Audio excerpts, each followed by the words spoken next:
kakong'eyo ka bero osebedo kacha komitino mano mar somo e kinde mane nitiere e od bura kacha. Aduogo e studio kar kae an gi Daniel Orogo, jal non siasa okinyi ma kawuono bende jal ma jalonyo e wechego mag demokrasia, ka nitiere kapis mare kaka nitiere kacha democracy move mano mantiere Afrika mangima. Okinyi ma kawuono nonwa siasa ka sani bende warango kamachielo wadeno winjane pache kotene kod wechegi mago mag somo mbalariany. In bende ng'ama osekalo e tiegruok gi duto nyaka sani, chal mar wach en mane Daniel kiwinjo kanyo ywak mantie kwayo makoro osechwal e do bura makoro ntiere kar kacha sirkal ne gin gi paro machalo nade maponono nomiyo weche ni obiro to bende ng'eyo dok chien e wi parogi.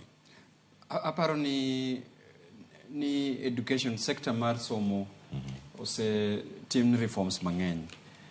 Cleovers ineno ka biro mbele pod sani dhano struggle gi transition mar 844 to CBC.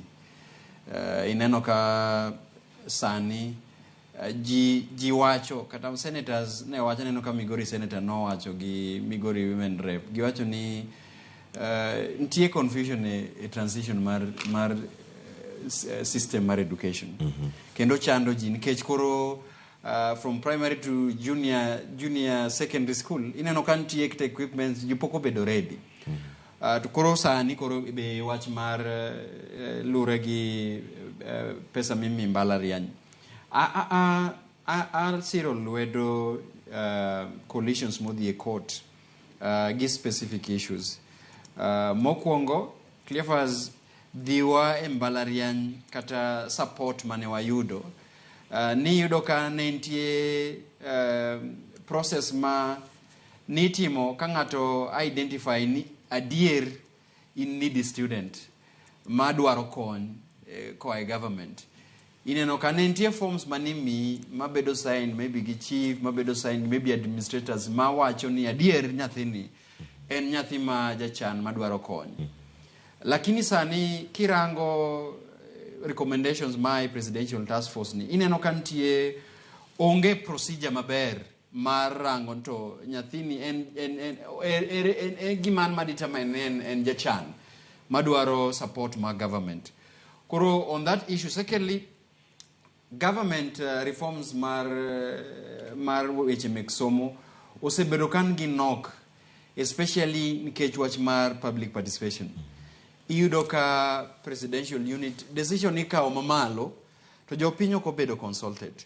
Adwaro ni the unit kata president o make directive mar task force ni kendo doge tich mondo team public participation maber giwinj ywak kendo chwalo mosebedo ka ibedo gi different task force mar especially on the issues mar procedure mar identifying to kara nyithindo manindi madwaro kony totally kendo madwaro kony e hola loan. Procedure ni enango nikech procedure ni pok obedo defined maber. To ka dhi bedo gi nok nikech inyalo yudo ni nyithindo ma jochan will be left out manyalo emidhi kawo nikech ing'e nitie iye ka ntie cartels ma be nyalo be iseneno ka ntie kony mosega bedo kikonyo joma nigi uwezo matimo kaman kendo joma weyo nyithindo ma jochan.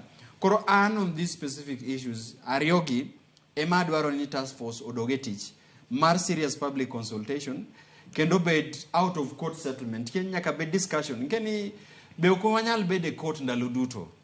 Aneno ka jomose dhi e court gi obed gi go bad gi piny giduo gi team public consultation gi government stakeholders, especially a presidential committee ni mono jowinj oyude winjruok.